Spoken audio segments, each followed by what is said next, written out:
አንድ ትልቅ የጭነት መኪናህን አንስቶ ሀዲድ ላይ ቢወረውርብህና ባቡር እየበረረ ቢመጣብህ ምን ታደርጋለህ? ጀግናችን ሮኒ ግን እንዲያውም ፈገግ ነው ያለው። ነገር ግን ይህ ጅማሬው እንጂ መጨረሻው አልነበረም። ከኮማ ነቅቶ ቤተ መንግስትም ያክለውን ቤት በመዶሻ ሲያፈርሰውና የጠላቶቹን አጥንት አንድ በአንድ ሲሰባብር ስታዩት ጥራኝ ዱርዬ ማለታቸው አይቀርም። ዛሬ ቆንጆ አክሽንና የበቀል እሳት ያለበትን አሪፍ ፊልም እናያለን። ቻናሉን ሰብስክራይብ፣ ቪዲዮውን ደግሞ ላይክ በማድረግ ጀምሩት። የዛሬው ታሪካችን የሚጀምረው የጀግናው ሮኒ መኪና በአንድ ትልቅ የጭነት መኪና ከመሬት ተነስቶ ሲወረወር ነው። መኪናው በአየር ላይ ተራምዶ በቀጥታ የባቡር ሀዲድ ላይ ያርፋል። ጀግናችን ባቡሩ ወደሱ ሲመጣ ያያል። እንዲያውም ፈገግ ይላል። ምክንያቱም ይህ የመጨረሻው እንደሆነ ስላሰበና መጨረሻውም የደስታ እንዲሆን ስለፈለገ ነው። ነገር ግን ባቡሩ ቆራርጦ ሳይጥለው በፊት የሆነ ሰው ስላዳነው ሆስፒታል ውስጥ እናገኘዋለን። ልቡ ቆሞ ስለነበር በፍጥነት ወደ ድንገተኛ ክፍል ይወሰዳል። በዚያን ጊዜ ነው ወንድሙ ጂቱ ሁኔታውን ለማየት እየሮጠ የሚመጣው። በኤሌክትሪክ ንዝረት ሲረዳም ያየዋል። እንደ እድል ሆኖ ልቡ እንደገና መምታት ይጀምራል። ዶክተሩ ለወንድሙ የነገረው ይሄንኑ ነው። ነገር ግን በሚያሳዝን ሁኔታ ወደ ኮማ ውስጥ ስለገባ በጽኑ ሕክምና ክፍል ውስጥ መቆየት ነበረበት። ከዚህ አደጋ በኋላ 7 ወራትም ያልፋሉ። ነርሶቹ ፋሻውን ሲቀይሩለትም እናያለን። ሮኒ በድንገት የአንዷን ነርስ እጅ ይይዛል። በመጨረሻም ከኮማው ነቃ። በመጀመሪያ የጠየቀው ስለ ፍቅረኛው ስለ አሊሺያ ነበር። ጊዜውም ያልፋል። ቆየት ብሎ በቤቱ ጣሪያ ላይ የቤት ልብሱን ለብሶ ሲጋራ ለኩሶና ፎቶዎችን እያየ ሲደሰት እናገኘዋለን። ይህ ሁሉ ቢሆንም አሊሺያን መርሳት አልቻለም። ቪዲዮቿን እያየ ነው። በዚያው ቅጽበት የሬሳ ሽኝት ቀብር ያልፋል። ይህም ሙዱን ሙሉ በሙሉ ያበላሽበታል። ሮኒ በቁጣ ወደ ታች ይወርድና መብራታቸውን ያቋርጠዋል። በቆረጠው ሽቦ ሲጋራውን ይለኩስና እንዲህ ይላቸዋል፣ እንኳን ለአዲስ ዓመት አደረሳችሁ። ምንድነው ይሄ ሁሉ ጩኸት? አንዱም ይሄ እኮ ቀብር ነው፣ አንተ ደንቆሮ እንዲህ ማድረግ አትችልም ይለዋል። እሱም ይሄ ቀብር እኮ እድሜ ልኩን ብቻውን ለኖረ ላላገባና ልጅ ለሌለው ሽማግሌ ነው። ታዲያ ለምን ሁላችሁም ተረብሻችሁ ይሄን ያክል ትጮሃላችሁ? ይለዋል። አንዱም በንግግሩ ተናዶ ሊመታው ይሄዳል። በያዘው ሽቦ የኤሌክትሪክ ንዝረት ይሰጠውና ወርውሮ ይጥለዋል። ሙዱን ስላበላሹት ከሟቹ ቤተሰቦች ጋር ጠብ ውስጥ ይገባል። ይህ ሁሉ ሲሆን ወንድሙ አፉን ከፍቶ ምን ማድረግ እንዳለበት ግራ ገብቶት እየተመለከተው ነው። በማግስቱ ወደ ስነ አእምሮ ሐኪም ይወስደውና ሁሉንም ነገር ይነግረዋል። ጀግናችን ከሆስፒታል ከወጣ ጀምሮ ህይወቱ ከባድ ሆኗል። ልብሶቹ ንጹህ አይደሉም፣ በየቦታውም ተበታትነዋል። እንዲህ መኖር የማይችል ቅዠት ሆኖብኛል ይላል። የኛ ሰው ግን ወደሱ አያት አድርጎ ተመልከት ሰውዬ፣ ልብሶቼ ንጹህ ባይሆንም ሮኒ ደረቱን እየመታ ይናገራል። ልቤ ነጭ ነው፣ እንዳንተ አይደለሁም። ትላንት ስደበደብ ትተኸኝ ሄድክ እንጂ ወርደህ አልረዳኸኝም ይለዋል። ስልኩን ለዶክተሩ ይሰጠውና የጠቡን ቪዲዮም ያሳየዋል። በዚያን ጊዜ ዶክተሩ ደንግጦ እንዲህ ይላል፣ ይህን ተመልከት፣ ዋናው ጉድ እዚህ ጋር ነው። ጀግናችን አየር ላይ ነበር ቦክስ ሲሰነዝር የነበረው። ምንም አይነት ቀብርም ሆነ ሌላ ነገር አልነበረም። ሁሉም በአይምሮ ውስጥ የፈጠረው ነበር። ምክንያቱም ሊሞት ምንም አልቀረውም ነበር። ስለዚህ አይምሮ ሁልጊዜ ስለሞት ያስታውሰዋል። ለዚህ ነው ወደ ታች ወርዶ እንዲጣላ ቀብርና የሞተ ሰው በምናቡ የፈጠረለት። ለዶክተሩም እየሳክብኝ ነው? ደረቴ ላይ ያለው ይሄ ቁስል ከየት መጣ? ምንድን ነው ይለዋል። ሮኒ ደረቱን ገልጦም ያሳያል። የሚገርመው ደግሞ ምንም አይነት መቁሰልም ሆነ ምልክት አልነበረም። ይህም ለጀግናችን ትልቅ ድንጋጤ ሆነበት። ምክንያቱም የገዛ አይምሮን መቆጣጠር አቅቶታል። ከዚያም ዶክተሩ ከወንድሙ ጋር ይቀመጥና ሮኒ በእርግጠኝነት በከፍተኛ የስነ አእምሮ ጉዳት ውስጥ እንዳለና አእምሮ በዚያ ድንጋጤ ውስጥ እንደቀረ ይነግረዋል። እሱም እራው ካደጋው ጀምሮ ከአንዲት አሊሺያ ከምትባል ልጅ ውጪ የማንም ስም አይጠራም። ግን በየቦታው ፈለኳት፣ ምንም ምልክቷ የለም። ምናልባት እሷም ከሚያያቸው ቅዠቶች አንዱ ልትሆን ትችላለች ይላል። ሮኒ በመቃብር ስፍራ ቆሞ ይታያል። ነገር ግን በእውነቱ እሷ የድሮ ፍቅረኛው ነበረች። አሁን በመቃብሯ ፊት ቆሞ እያለቀሰና ሁልጊዜም እያሰባት ነው። ከፍቅራቸው መለያየት ሊወጣ አልቻለም። ወደ ቤት ሲመለስ ወንድሙ እንዲያጽናናው አንዲት ሴት እንደላከለት ያውቃል። እሷም ካንተ ጋር ለ2 ሰዓት እቆያለሁ፣ እንዳረግልህ የምትፈልገው ነገር ካለ ንገረኝ ትለዋለች። እሱም እባክሽ አንድ ሲኒ ሻይ አፊልኝ፣ በዚያውም ውስጥ ያሉትን እቃዎች ጠቢልኝ ይላታል። ልጅቷ እየተበሳጨች እቃ ስታጠብ ይታያል። ለሌላ ነገር መታ ስለነበር እየተበሳጨች ስራውን ትሰራለች። ስራውን ከጨረሰች በኋላ አብራው ለጥቂት ጊዜ ለመቀመጥ ትወጣለች። እሱም ስለራሱ ሊነግራት ይጀምራል። ፍቅር ውስጥ እንደነበረ ይነግራታል። እሷም እኔ ላንተ አለው ትልና ልቡን እንዲከፍት ታደርገዋለች። ስለ ህይወቱ ፍቅር ባህር ዳርቻ ላይ እንዴት እንደተገናኙና ፍቅራቸው እስከምን ድረስ እንደደረሰ እንዲያውም እሷ ራሷ ለጋብቻ እንደጠየቀችው ይነግራታል። በሚያሳዝን ሁኔታ እስክትሞት ድረስ በህይወታቸው ምርጥ ቀናትን እያሳለፉ እንደነበር ይነግራታል። ኦሊቪያ ከሷ ጋር የነበረው ትስስር በጣም ስለነካት ንግግሩ ልቧን ይነካዋል። ሮኒ መጠጣትና ህይወቱን መርሳት እንዲችል ወደ ቤቱ ይመለሳል። ድንገት ግን ከፍቅረኛ ጋር በተነሳው ፎቶ ላይ አንድ እንግዳ ነገር ያስተውላል። ፎቶው በድንገት ወደ እሱና ወደ ወንድሙ ፎቶነት ተቀየረ። አብዶ የአባቴ ልጅ አደረገው፣ ከልጅ ጋር ያለኝን ፎቶ ቀየረው ይላል። ወደ ስልኩም ይሮጣል።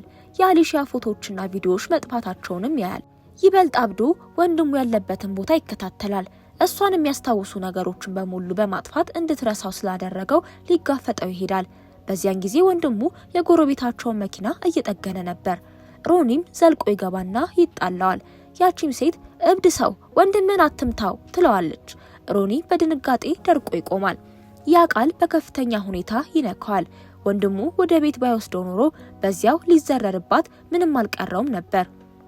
ልክ እንደገቡ ሮኒ ይመታውና ስለ ፍቅረኛው ቪዲዮዎች ይጠይቀዋል። ወንድሙም የምን ቪዲዮ ነው የምታወራው ልጄ ይለዋል። ሮኒም ቪዲዮን ተው፣ ፎቶዎቹን ለምን ቀየርካቸው ይለዋል። እሱም ወንድሙም እነዚህ እኮ የኛ ፎቶዎች ናቸው፣ ሁልጊዜም እንደዚህ ነበሩ፣ አሁንም ወደ ቅዠት ተመለስክ ይለዋል። ይሄ ሁሉ ቅዠት መሆኑን አይምሮ ሊቀበለው ስላልፈለገ የኛ ሰው በጣም ይናደዳል። ሮኒ በቁጣ ቤቱን ማፈራረስና እቃዎችን መሰባበር ይጀምራል። ወንድሙ እሱን በማጣት አዝኖ ስላቀፈውና ስላረጋጋው ቤቱን ማፍረሱን ያቆማል። ነገር ግን መኪናዋን ሲጠግንላት የነበረችው ሴት ፖሊስ ጠርታ ነበር። ሮኒም በኔ ላይ ፖሊስ ትጠራለህ አንተ ያባቴ ልጅ ይለዋል። በክፋት የተሞላ አይንም ይዞ ወደ እሱ ይወጣና ኃላፊው መኮንን መጥቶ ወደ ጣቢያ እንሂድ እስኪለው ድረስ ይደበድባቸዋል። እዚያም ካቴና ያስርና እንዲቀመጥ ያደርገዋል። ወንድሙ ሮኒ ዝም ብሎ ያለመ እንደሆነ ለማስረዳት ይሞክራል። እሱ ግን በንዴት ካቴናውን ይሰብርና እየቃዠው እንዳልሆነ ማረጋገጫ አለኝ ይላቸዋል። አሊሻ የተቀበረችበትን መቃብር ሊያሳያቸው ወደ መቃብር ስፍራ ይወስዳቸዋል። ሁሉም መቃብር ስፍራው ሲራመዱ ይታያል። ነገር ግን መኮንኑ ሲደርስ ደንግጦ እንዲህ ያለ ነገር ውስጥ ነህ እንዴ ልጄ? ይህ እኮ የአንዲት አሮጊት መቃብር ነው ይለዋል። ሮኒ ሲመለከት መቃብሩ ወደ አሮጊት መቃብርነት ተቀይሮ ያገኘዋል። መቃብሩን የቀየረው ወንድሙ እንደሆነም ስለተረጋገጠ አብዶ ከወንድሙ ጋር ይጣላል። እንደ እድል ሆኖ ሁልጊዜ እዛ ሲመጣ የምታየው አንዲት አሮጊት ያገኝና አሊሻን ለመጠየቅ ብዙ ጊዜ እዚህ እንደሚመጣ ነገሪያቸው ይላል። እሷም አዎ ሁልጊዜ በዚህ መቃብር ላይ አየዋለሁ፣ እናቱን ወይም ዘመዱን ለመጠየቅ የሚመጣ ይመስለኝ ነበር ትላለች። እሱም በድንጋጤ እያያት አሮጊት ሆነሽ ለመዋሸት አታፍሪም ይላታል። ቅዠቱ አእምሮ ሙሉ በሙሉ ተቆጣጥሮታል። አደንዛዥ እጽ አከፋፋይን ሲያሳድድ የነበረበትና ለመምቻ እንዲሆነው የእሷን ስልክ ቀምቶ የነበረበትን የመጀመሪያ የትውውቅ ቀናቸውን እያስታወሰ ይሮጣል። በወቅቱ ሰውየውን መሬት ላይ ጥሎ ሊይዘው ቢችልም የእሷ ስልክ ግን ተሰባብሮ ነበር። ስልኳ አዲስ ስለነበረች በጣም ታዝናለች። እሱም ሊያናግራት ይሞክራል። ሊያስቀምጠው ካልቻለችው ስልክ ይልቅ ደህንነታቸው እንደሚበልጥ ያስረዳታል። ወንጀለኛውን ለመያዝ ሲል የግድ ማድረግ እንደነበረበት ይነግራታል። እዚህ ጋር አሊሺያ በሱና በንግግሩ ትማረካለች። ለሰበረው ስልክ ካሳ እንዲሆን የራሱን ስልክ ይሰጣታል። ወደ ቤት ትሄድና ለሁለተኛዋ ካትሪን ታሳየዋለች። እሱ በህንድ ባህር ኃይል ውስጥ መኮንን ስለሆነና ጥሩ ህይወት ሊሰጣት ስለሚችል ወደ እሱ ያዘነበለች ትመስላለች። እሱ ደግሞ ከጓደኞቹ ጋር መጠጥ ቤት እያለ ያ ደጋፊውን የመታበት አደንዛዥ እጽ አከፋፋይ መጥቶ ማን እንደመታ ታውቃለህ ይለዋል። ሮኒም ተመልከት ዛሬ የረፍት ቀኔ ነው፣ ራስ መታት አልፈልግም ይለዋል። ሰውየውም አይ ይቅርታ አድርግልን የመጣነው ለመጣላት ነው ይላል። መጠጥ ቤቱን በጭንቅላታቸው ላይ እንዲያፈርሰው አዟቸው ወደ ውጭ ይወጣል። እዚያም እንደ ጋንግስተር የሚሰሩ ደካማ ልጆችን ያገኛል። አጥንታቸውን አንድ ባንድ ይሰባብርና በመጨረሻም እንዲታከሙ ወደ ሆስፒታል ይወስዳቸዋል። እዚያም አሊሺያ ስልኩን ይዛ ያገኛታል። ለራሱም የዛሬ ዘመን ሴቶች ያለ ስልክ አንዲት ሰከንድ መቆየት አይችሉም ይላል። ነገር ግን እሷ በዚያ ቦታ ዶክተር መሆኗንና እንደነዚያ ግዴለሽ ሴቶች አለመሆኗን ሲያውቅ ይደነግጣል። ስልኩ ሁልጊዜ እጇ ላይ የሚሆነው ታካሚዎችን ለመከታተል ብቻ ነበር። ይህም እሷን ጥልቀት እንደሌላት አድርጎ ስላሰበ በራሱ እንዲበሳጭ አደረገው። ዶክተር መሆኗን ስላላወቀ ይቅርታ ለመጠየቅ ወደ እሷ ይሄዳል። እሷም እሱ ያላስተዋለውን አንገቱ ላይ ያለ ቁስል ታያለች። ምርመራም ታደርግለታለች። ቁስሉም ጥልቅ ሆኖ ይገኛል። ስለዚህ ስለ ደህንነትህ እርግጠኛ እንድትሆን እዚህ መቆየት አለብህ ትለዋለች። እሱም ደስ ይለውና እድሜ ልኬን ካንቺ ጋር እቆያለሁ ይላል። ሮኒ ታሞ ለመምሰል ሲሞክር ይታያል። እሷም ልታናገረውና ፋሻው ልትቀይርለት ትመጣለች። በመጨረሻም መጫወትህን አታቆምም? የማስታገሻ ውሰድና ዝም በል ትለዋለች። በእርግጥም በማግስቱ ከሆስፒታል ይወጣል። ነገር ግን ስልክሽን ጠግኘዋለሁ በሚል ሰበብ ሊያያት ይደውላል። ውጪ ይገናኛሉ። እሷን ስለወደዳት ሊያወራት ይሞክራል። በዚያን ጊዜ አንድ የቅርጫት ኳስ ቡድን ከተሸነፈ ሌላ ቡድን ጋር ሲጣላ እናያለን። አንዱ መሳሪያ አውጥቶ ይተኩስባቸዋል። ይሄኔ የኛ ሰው ዝም ብሎ አያልፍም። በፍጥነት ዘሎ ጥቃትም ይሰነዝራል። አሊሺያ ስለሱ ፈርታ ነበር፣ ግን በእውነቱ መፍራት የነበረባት ስለነሱ ነበር። ምክንያቱም አንድ በአንድ ያጠፋቸው ጀመር። መጨረሻ ላይ የቀረው ሰው ሽጉጥ ደቀነበት። እዚህ ላይ አስገራሚ ነገር ይፈጠራል። አሊሺያ ጥይቱን ለመቀበል ፊት ለፊቱ ትቆማለች። ለጀግናችን ስትል ህይወቷን ለመሰዋት ትወስናለች። ሮኒም ወዲያውኑ ወደ ሌላ ሰው ተቀይሮ በከፍተኛ ቁጣ ሰውየውን ሲደበድበው ይታያል። ይህን ሰው ይመታዋል። ፍቅረኛው ተገፍታ መሬት ላይ ስትወድቅም ያያል። ሌሎቹን ጨርሶ እሷን ለማየት በፍጥነት ይሮጣል። ከዚህ በኋላ ነው የፍቅር ታሪካቸው የተወለደው። እንኳን ተጋቡ። እያንዳንዳቸውም እንደየሃይማኖታቸው የጋብቻ ስነስርዓታቸውን ፈጽመዋል። ያም ሆነ ይህ ከሷ ጋር ወደ ቤቱ ይገባል። አብረው መኖር ይጀምራሉ። እሷ የማይወዳትን ሰው ስዕል ትስማለች። እሱም ከቦርዱ ጀርባ ይጥለዋል። እሷም እየቀለድኩ እኮ ነው ትልና እውነተኛውን ስዕል ታሳየዋለች። ወደ ስራው የሚመለስበት ቀን እስኪመጣ ድረስ አብረው ይስቃሉ። ከዚያም ይሰናበታትና ወደ መርከቡ ይሄዳል። ከመኮንኑ የሚመጣ ታዲያ እሷ የታለች የሚል ጥያቄም ይቀሰቅሰዋል። ከሱ ጎን ተቀምጣ ያለ በአደጋ እንደሞተች ይነግረዋል። መኮንኑም እንግዲህ አንተን የወሰደ አምቡላንስ እሷንም አብሮ መውሰድ ነበረበት ይለዋል። ሄዶ የአምቡላንስ ሹፌሩንም ይጠይቃል። እነሱ ግን በመኪና ውስጥ ብቻውን እንደነበር በመናገር በድጋሚ ያስደነግጡታል። ወደ አሊሺያ ቤት እንኳን ቢሄዱ በረጅም ጊዜ ተጥሎ የቆየ ነው። ይህም ማለት እሱ እየዋሸ ነው። በመኪና ውስጥ ማን አብሮት እንደነበር ለማየት ካሜራዎቹን ሲመለከቱ አሁንም ብቻውን ሆኖ ይገኛል። ለሚሊዮነኛ ጊዜ ደንግጧል። አንዲት ሴት አይቶ የአሊሺያ እህት ካትሪን እንደሆነች እስኪያስብ ድረስ ምን እየሆነ እንዳለ ማመን አቅቶታል። እውነቱን እንድትነግራቸው በፍጥነትም ይከታተላታል። ነገር ግን በእውነቱ እሷም አንተ ደግሞ ማነህ ትለዋለች። እሱም እኔ ሮኒ ነኝ፣ የአሊሺያ ጓደኛ፣ የእህትሽ ካትሪን ይላታል። እሷ ግን እኔ ካትሪን አይደለሁም፣ እህትም የለኝም፣ እሷንም አላውቃትም ትለዋለች። እዚህ ጋር በጀግናችን ላይ ድንጋጤ እንደ ዝናብ ይዘንብበታል። የኖረው የፍቅር ታሪክም እንደ ጉም የበነነ ይመስለዋል። መኮንኑም ከማሰር ውጪ ሌላ አማራጭ አልነበረውም። ከዚያም ኦሊቪያ አሊሺያን በመምሰል መታ የፍቺ ወረቀት ትፈርምለታለች። መዛሉን ስታይ ወደ ቤቷ ወስዳ እራሷ ትንከባከበዋለች። ምን ያህል እንደምትወደው ግልጽ ነው። እሱ ግን ከአሊሺያ ውጪ ሌላ ምንም አያስታውስም። ይህ ፍቅሯን ሊመልስ ስለማይችል እንድታለቅስ ያደርጋታል። ሮኒ ካልጋው ሲነቃ ኦሊቪያ አጠገቡ ቆማለች። መጠጣት ትፈልጋለህ ወይንስ 2 ሲጋራ ልጥቀስልህ ትለዋለች። እሱም አይ እጠጣለሁ ይላታል። ያ ወረቀቱን የተቀለለችበት መንገድ አሊሺያ ቤት ፎቶን የተጣለበት ጊዜን ያስታውሰዋል። ሮኒ በድንገት ካልጋው ተነስቶ በፍጥነት ወደ ቤቱ ይሮጣል። ከዚህ ፎቶ ጀርባ ወረቀት ጥሎ እንደነበርም ያስታውሳል። እናም ወረቀቱ መኖሩንና አለመኖሩን ለማየት ይወስናል። ነገር ግን እዚያ እንደ ቀብሩ ላይ የነበሩትን አይነት በጣም አስገራሚ የሆኑ ሰዎችን ያገኛል። የዶክተሩን ንግግር እነዚህ ሁሉ ቅዠቶች ናቸው ሲል ያስታውሳል። ስለዚህ ፎቶውን በጥይት እስኪመቱት ድረስ ጉዞውን ይቀጥላል። ጥይቱ ፎቶውን ሲመታው ሮኒ ወደ ኋላ ይበራል። አሁንም ይሄ ሁሉ በጭንቅላት ውስጥ ያለ ይመስለዋል። ይዘው መደብደብ እስኪጀምሩ ድረስ ምንም አልመሰለውም ነበር። በአፉ ደም ይፈሳል። እዚህ ጋር ነው ይሄ ሁሉ ነገር እውነት መሆኑን የተረዳው። ምክንያቱም በእርግጥ ደም መፍሰስ ጀምሯል። በፍጥነት ይነሳና አንድ በአንድ መምታት ይጀምራል። ማናችሁ? ማን ይላካችሁ? ይላል። ከነሱ ግን ምንም መልስ አልነበረም። ሮኒ በቁጣ ሰዎቹን እየመታ በቤት ውስጥ ይንቀሳቀሳል። አንዱ እስኪተኩስበት ድረስ መምታቱንም ይቀጥላል። እሱ ግን ጥይቱን አምልጦ ሮኒ ጥይቱን ለማምለጥ ሲሽከረከር ይታያል። እሱንና በራሳቸው ላይ ነጭ የለበሱትን የቀሩትን የቡድኑን አባላት ለመምታት ይሮጣል።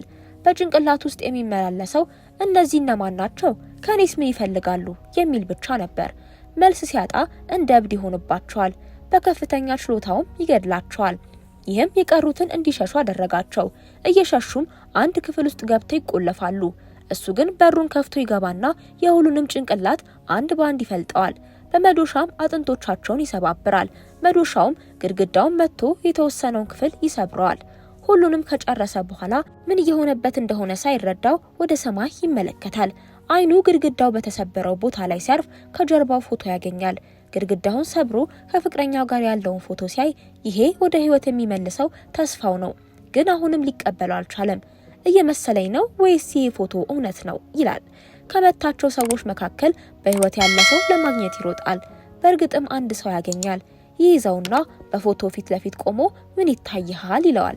እሱም አንተና አንዲት ሴት አብራ ስትሆን አያለው ይላል። ከስሩም ሮኒና አሊሺያ ተብሎ ተጽፏል። ያየው ነገር እውነት ሆኖ ስለተገኘ በደስታ ይቀመጣል። ነገር ግን አሁንም ምን እየሆነ እንዳለና እነዚህን ሁሉ ሰዎች ማን እንደሚቆጣጠራቸው ፍቅረኛውንም እንዴት ሊደብቋት እንደቻለ መረዳት ይፈልጋል። ሮኒ በሐዘን መሬት ላይ ተቀምጦ ያስባል። በዚህ ቤተ መንግስት ውስጥ ከሷ ጋር ያሳለፋቸውን መልካም ቀናት እያስታወሰ ይቀመጣል። ከመጀመሪያው ጀምሮ ሰዎችን ሁሉ በእሱ ላይ ያደረገው ማን እንደሆነ መረዳት ይፈልጋል። ዶክተሩ፣ መቃብር ስፍራ የነበረችው ሴት፣ መኮንኑ፣ አልፎ ተርፎም የዚህ እቅድ አካል የነበረው ወንድሙ፣ ሁሉም አሊሺያ የምትባል ሰው የለችም ብለው ተስማምተው ነበር። በእውነቱ ግን ሁሉም ዋሽተውታል። እውነቱን ሊነግረው ወንድሙን ለማግኘት በፍጥነት ወደ ቤት ይመለሳል። ነገር ግን የሚገርመው ቁምሳጥን ውስጥ ብዙ ገንዘብና መሳሪያ ያገኛል። ወንድሜ ለምን መሳሪያ ይዛል? እንዴትስ ይሄን ሁሉ ገንዘብ አገኘ ብሎ ይገረማል። ያለበትን ቦታ ይከታተልና እውነቱን ካልነገርከኝ እገድልሃለሁ የሚል መልእክት ይልክለታል። እውነቱን ለማወቅም በፍጥነት ወደሱ ይሄዳል። ያለበትንም ቦታ በትልቅ ሜዳ መካከል ያገኘዋል። ግን በሚያሳዝን ሁኔታ በአንገቱ በገመድ ተንጠልጥሎ ሊሞት ደርሷል። ወንድሙም ይሄ ወጥመድ ነው እንዳትቀርበኝ ይለዋል። እሱ ግን በሙሉ ፍጥነት ወደሱ ይሮጣል። በመጨረሻም ወደ አንድ ትልቅ ጉድጓድ ውስጥ ይወድቃል። በዚህ ምክንያት ወንድሙ መታነቅ ጀመረ። ሮኒ ከጉድጓዱ በፍጥነት ወጥቶ በመጨረሻው ሰዓት ያድነዋል። ምን እየሆነ እንዳለም መረዳት ይፈልጋል። ግን በድንገት መሳሪያዎች ይወረወሩበታል። ጀርባውም ላይ ይቆስላል። በፍጥነትም ነቅሎ ይጥላቸውና ወንድሙን አንቆት የነበረውን ገመድ ይቆርጠዋል። ወንድሙም እነዚህ ሰዎች አደገኛ ናቸው፣ አንተን እንገድላለን ብለው አስፈራሩኝ።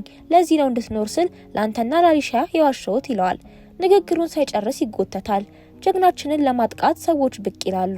እሱም በበቀል በተሞላ አይን ይነሳና ወንድሙን መሬት ላይ እስኪያዩ ድረስ መግደል ይጀምራል። ወደሱም ይሮጣል። ከዚያም በስነ አእምሮ ሆስፒታል ውስጥ የተጋጨው ሰው መምጣቱን ያያል። ስሙም ፓውሎ እንደሆነና ይሄን ሁሉ ያደረገው እሱ እንደሆነ እናውቃለን። ወንድሙ ሆዱ ላይ ባይመታ ኖሮ ሊተኩስበት ነበር። ግን ይሄ ሰው ህይወቱን ለማጥፋት መርዛማ ቀስት ሰጠው። በእርግጥም ወንድሙ እስከ መጨረሻው ሰዓት ተሰናብቶት በእጁ ላይ ይሞታል። ሮኒ ምን እየሆነ እንዳለ ማመን አቅቶታል። ፓውሎ ግን እየሳቀበት ትቶት ይሄዳል። ጀግናችን በቆሰለ ትከሻውም ይከተለዋል። የመግደል ትዕዛዝ ሲደርሰኝ እንደገና እንገናኛለን ይለዋል። እዚህ ጋር ሮኒ በንዴት አብዶ ይጮሃል። ሮኒ የወንድሙን አስክሬን አቅፎ ሲያለቅስ ይታያል። በመጨረሻም ወንድሙን ይቀብረዋል። ነገር ግን ፓውሎ በዚህ ብቻ አላበቃም። ሮኒን ለመግደል ሰዎቹን ይልካል። ሮኒ ግን በቤቱ ወጥመድ አዘጋጅቶ ይጠብቃቸዋል። ሰዎቹ ወደ ቤቱ ሲገቡ ሮኒ በጨለማ ውስጥ ሆኖ ይመለከታቸዋል። አንዱ ባንዱ ላይ መግደል ይጀምራል። በከፍተኛ ችሎታው ሁሉንም ያጠፋቸዋል። ከዚያም ከፓውሎ ሰዎች አንዱን ይዞ እውነቱን እንዲናገር ያስገድደዋል። ያኔ ነው አሊሺያ በህይወት እንዳለችና በአንድ ሚስጥራዊ ቦታ ታስራ እንደምትገኝ የሚያውቀው። ሮኒም በደስታና በጭንቀት ስሜት ውስጥ ሆኖ ይተነፍሳል። ወዲያውኑ ወደዚያ ቦታም ይሮጣል። እዚያም ፓውሎንና ሰዎቹን ያገኛቸዋል።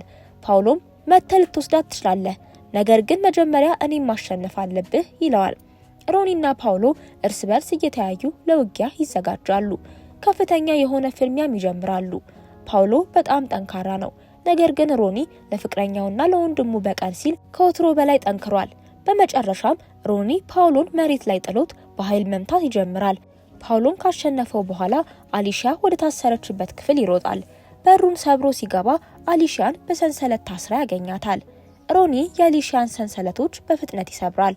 አሊሺያ ስታየው ግን ማመን ያቅታታል። ሮኒ በእውነት አንተ ነህ ትለዋለች። እሱም አቅፏት አዎ እኔ ነኝ፣ ሁሉም ነገር አልፏል ይላታል። ሁለቱም እርስ በርሳቸው ተቃቅፈው ለጥቂት ሰከንዶች በዝምታ ይቆያሉ። ነገር ግን ታሪኩ እዚህ ላይ አያበቃም። ፖሊሶቹ ደርሰው አካባቢውን ይከቡታል። ሮኒ እውነቱን ለፖሊስ መኮንኑ ያስረዳዋል። ያ በሆስፒታል ውስጥ የነበረው ዶክተርና መኮንኑ በፓውሎ ገንዘብ ተገዝተው እንደነበር ይረጋገጣል። ፖሊሶቹ ሙሰኞቹን መኮንኖችና ዶክተሩን ሲያስሯቸውም ይታያል። ከጥቂት ጊዜ በኋላ ሮኒና አሊሺያ በሰላም አብረው መኖር ይጀምራሉ። ሮኒ ወደ ባህር ኃይል ስራውም ይመለሳል። በመጨረሻም ሁለቱም በባህር ዳርቻ ላይ ሆነው ፀሐይ ስትጠልቅ ይመለከታሉ። ጀግናችን ሮኒ የአእምሮ ሰላሙን መልሶ አግኝቷል።